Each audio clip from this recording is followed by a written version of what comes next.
We have reached the part of the podcast. We're talking UFC 301. And who better to come on all the way from Vietnam? Wade from Wadesbets. Wade, how are you doing today, my man? Doing great, man. Thanks for having me. Always glad to be back. You killed it the last card. I was licking my wounds. But you know what? Bo Nickals overhit. That's all I care about. The Bo Nickals overhit and the 300 UFC 300. Before we get into all that, 301. What was your biggest takeaway from the UFC 300 card? What stood out for you? One takeaway.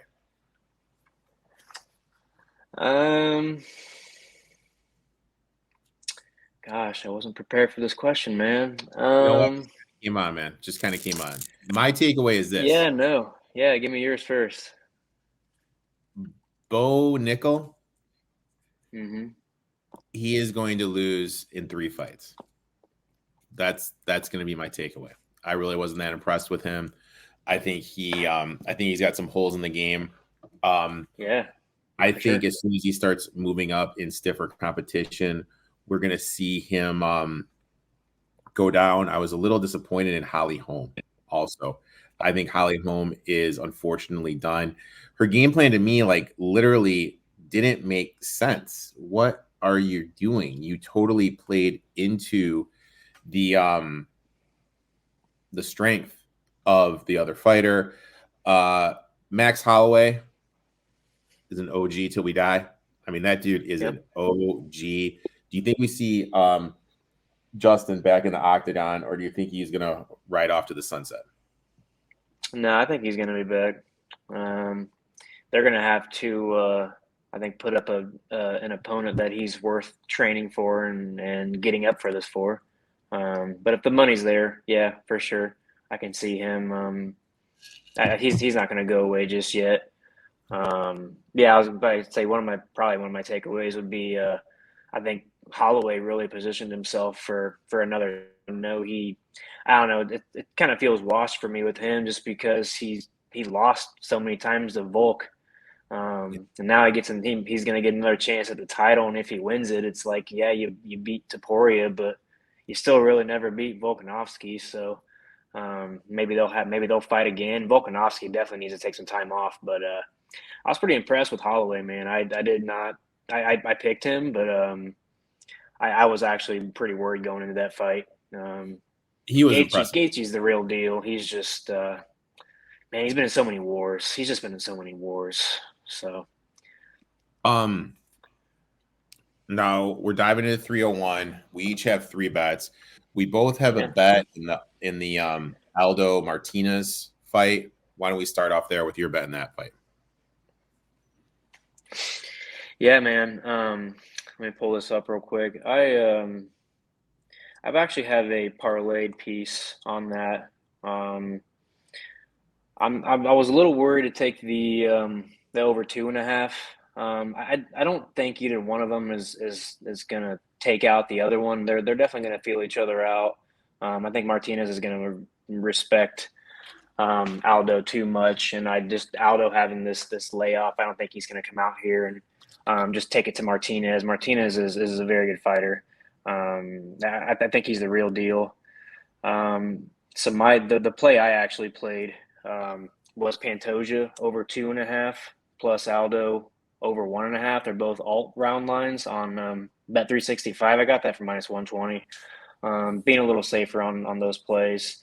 You just never know. These co-mains and mains, they either go the distance or we get a quick outing with somebody finishing another. So I was a little hesitant on the 2.5, so I just moved that out and moved line down to the 1.5. I'm very confident in that play.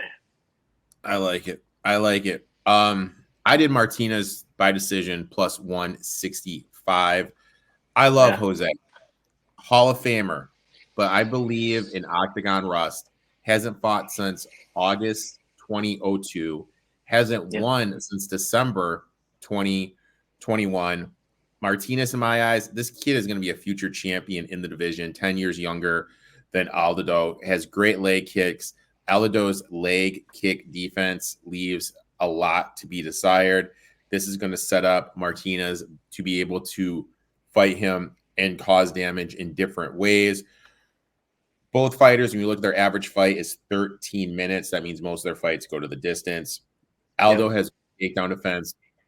I don't think Martinez is going to be able to take him down, but I think the leg kicks is going to be the difference. I think he's going to be able to leg kicks, thus is going to be able to do more volume. Those legs are going to get weak by Jose, so he's not going to be able to transfer his weight. I just think Martinez is on the way up. Jose, this is his last fight, ride off in the sunset. I don't think he's going to get knocked out, but I think he's going to lose in the decision. So I'm going to take Martinez by decision plus 165. Yeah, these guys aren't going to try to take each other down. They're going to stay on the feet the entire time. So it's going to be a war, but I think they're going to hit each other back and forth. And they're definitely going to go 2.5 plus probably. If you look at like each of their last 5 fights, they both went late second or the full fight. And I think you're on the right side here. Aldo, I think his last 2 fights in the UFC before he went out, he just did not look that good anyways then. And now I've seen a bunch of people on him. I mean, I know I respect him, but you can't be gone that long and come back in and fight somebody like Martinez. He's definitely on his way up. And if he gets this win, it's going to put him in position for a really big fight coming up. Next fight, where are you going, my friend? Yeah, the next fight, I'm actually taking Kevin Borjas money line. I got that at plus 115 on Caesars. He's a very talented striker. I actually think he's levels above Costa in that range. He's going to move forward. He's going to strike. He's going to throw kicks to keep the distance, and I think he's going to also, throw kicks, throw strikes down the middle to keep Costa guessing where he's going to go. Costa's dangerous. He's at home. He's going to have the home crowd behind him. I think if he gets it on the ground, he might be able to do something. But we've seen Borjas get up in his previous fights when he gets taken down. And I don't think they're really going to try to grapple much. I think this is going to stay on the feet, and if it does, I just think Borjas is levels above in striking, boxing. I think he's going to hit him enough, damage him enough. I can see an inside the distance for him, but it's either him or he's going to go to the decision. So I feel pretty strongly about that, especially at plus money. I think Costa's only favored because a lot of these Brazilian fighters are favored for some reason just because they're home, and I don't really think Brazil's a heavy favorite. I mean, I've been watching some videos, and if you saw the Glover Teixeira fight when he was retiring, half that arena emptied out. So do they really stand behind their fighters that much? I don't really know. And I think Borjas is a dog, and I think he's going to be able to get it done with the striking. I like that. I like that play a lot. My next play, and I like my big doggies. Give me double K. Give me Caroline Kowalski plus 340. Found this line at Rivers. Elsman makes bad choices in the octagon. If she can't get Caroline down, this is going to be huge, and that's Caroline's path to victory. Caroline has a lot of striking volume, really doesn't hurt their opponent, but if it's a situation where she can't be taken down and she's landing her strikes are 2-1, they're going to give Caroline the win here. She's 4-1 in her last 5. She's a veteran. She's not going to put herself in position to lose. It wouldn't even shock me if we see a situation where Caroline locks her up and just pins her against the cage and looks to do some volume. I don't think Elsman is going to be able to take Caroline down. I think this is going to be fun on the feet. Thus, I think Caroline's going to be able to get it done. So I'm going to take her at plus 340. I love that breakdown. I think you're right on the money. If Elsman's got to get this on the ground. If she does, I think Caroline's in trouble. But she has great defense. She has great takedown defense, and she's going to try to keep it on the feet. And if she does, yeah, you're right. She doesn't really have much power behind her hits. She's not going to be able to take out Elsman.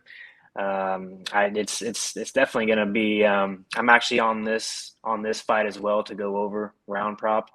I don't see an early finish, and you're right. If this thing goes to a decision, you're going to be looking pretty good holding that holding that ticket. That's for sure. Next bet, dude, and we're both on Brito. Tell me why you're on Brito, my friend. Look, man, I really respect Shore. I think he can, if he can get it to the ground and control the grappling, I think we're in trouble.